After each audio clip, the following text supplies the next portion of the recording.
दोस्तों, स्वागत है आपका हमारे YouTube channel advocate Sikandar Ali पर। दोस्तों, आपको पता होगा कि हाल ही में अभी बार काउंसिल ऑफ इंडिया ने इनरोलमेंट की फ़ीस को बढ़ा दिया है।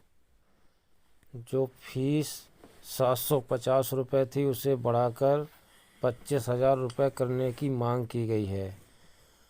वकीलों ने बार काउंसिल की सुप्रीम कोर्ट में याचिका पर आलोचना की, जिसमें नामांकन शुल्क 750 रुपये से बढ़ाकर 25,000 रुपये करने की मांग की गई थी। हाल ही में अभी बीसीआई ने सुप्रीम कोर्ट में याचिका दायर की थी, जिसमें उसने ये मांग रखी कि जो नामांकन शुल्क है उसे 750 रुपये से बढ़ाकर 25,000 रुपये किया जाए। इस विषय में कई वरिष्ठ वकील प्रस्तावित वृद्धि को अत्यधिक मानते हैं तथा कहते हैं कि ये कानूनी पेशे की पहुंच के लिए संभावित रूप से हानिकारक है, विशेष रूप से निम्न आय वाले परिवारों के इच्छुक वकीलों के लिए।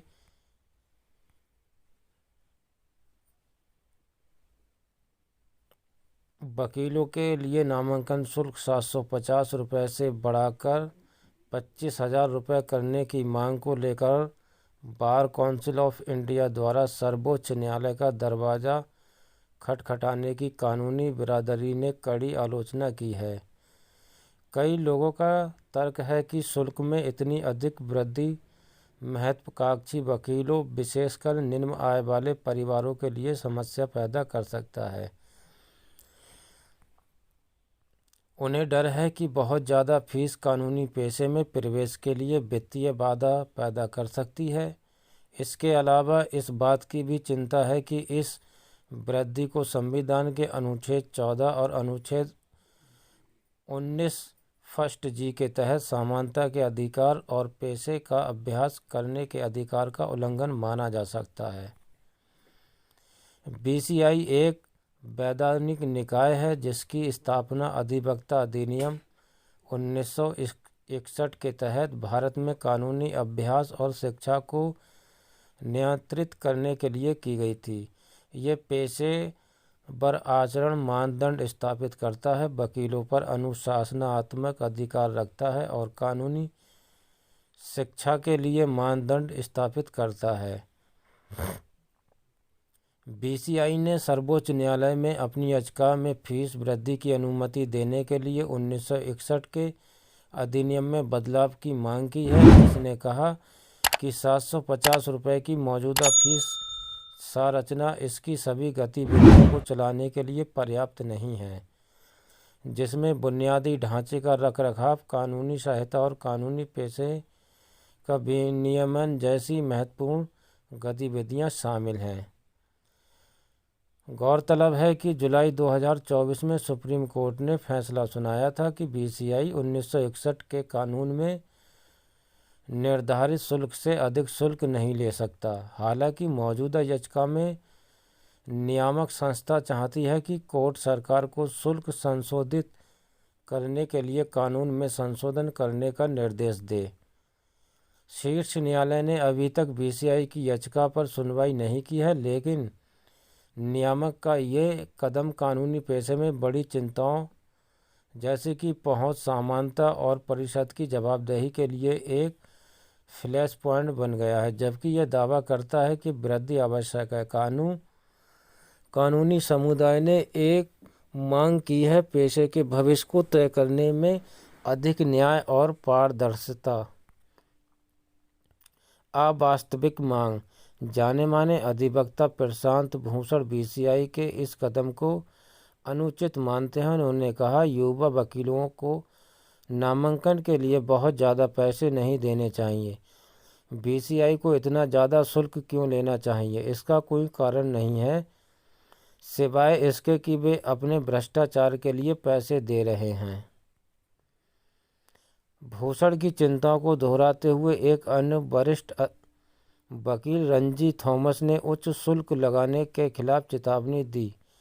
इसे अवास्तविक मांग कहा। उन्होंने कहा, ये वंचित पृष्ठभूमि से आने वाले कई महत्वाकांक्षी वकीलों को उनके पेशे को आगे बढ़ाने से प्रभावी रूप से वंचित कर देगा।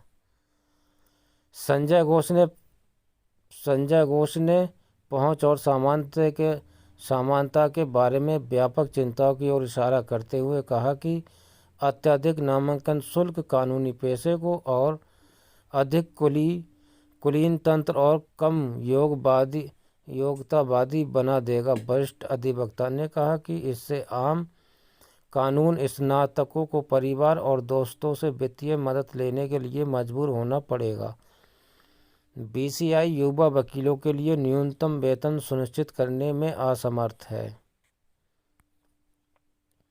एक अन्य वकील निजाम पाशा ने बीसीआई के इस कदम की आलोचना करते हुए कहा कि ये संविधान के तहत शक्तियों के पृथक्करण के अनुरूप नहीं है। उन्होंने तर्क दिया कि बीसीआई को अधिवक्ता अधिनियम में संशोधन लाने के लिए केंद्र सरकार से संपर्क करना चाहिए, न कि केंद्र को ऐसा करने का निर्देश देने के लिए अदालत में आवेदन दायर करना चाहिए।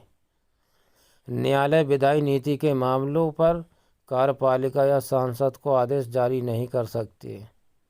आलोचना का एक और स्तर जोड़ते हुए वरिष्ठ अधिवक्ता गोपाल शंकर नारायण ने धन के उपयोग पर बीसीआई से अधिक जवाबदेही और पारदर्शिता की मांग की। उन्होंने पूछा, बीसीआई को सबसे पहले अधिवक्ताओं के प्रति जवाबदेह होना चाहिए, नियमित और पारदर्शी चुनाव कराने चाहिए तथा उचित लेखा जोखा रखना चाहिए ताकि पता चल सके कि इन वर्षों में लाखों वकीलों का पैसा कैसे खर्च किया गया। वे कॉलेज निरीक्षण, ब्रिज कोर्स, अखिल भारतीय बार परीक्षा और गवर्निंग काउंसिल की बैठकों के लिए वजीफे के माध्यम से पैसा कमाते हैं। उस पैसे को कैसे खर्च किया जाता है, इसका ब्यौरा कहाँ है? अधिवक्ता अभिषेक गोयल ने टिप्पणी की, बीसीआई का प्रस्ताव प्राकृतिक न्याय के सिद्धांतों के विरुद्ध है। वकील बनने के लिए अर्हता प्राप्त करने वाले बहुत से लोग साधारण पृष्ठभूमि से आते हैं। 25,000 रुपये की राशि उन्हें और अधिक परेशान कर सकती है। ये मांग उचित नहीं है क्योंकि इससे लोगों के लिए अधिवक्ता के रूप में नामांकन और अभ्यास करना कठिन हो जाएगा, जिससे अंततः न्याय तक पहुंच प्रभावित होगी। हालांकि थॉमस ने फीस में कुछ संशोधन की आवश्यकता को स्वीकार किया, लेकिन उन्होंने प्रस्तावित वृद्धि को अत्यधिक माना। इसे अव्यावहारिक और कानूनी पैसे की पहुंच के लिए संभावित रूप से हानिकारक बताया। उन्होंने समय समय पर समीक्षा के साथ अधिक क्रमिक दृष्टिकोण की वकालत की तर्क दिया कि अचानक वृद्धि अधिकांश महत्वाकांक्षी वकीलों के लिए अवास्तविक और अस्वीकार्य होगी।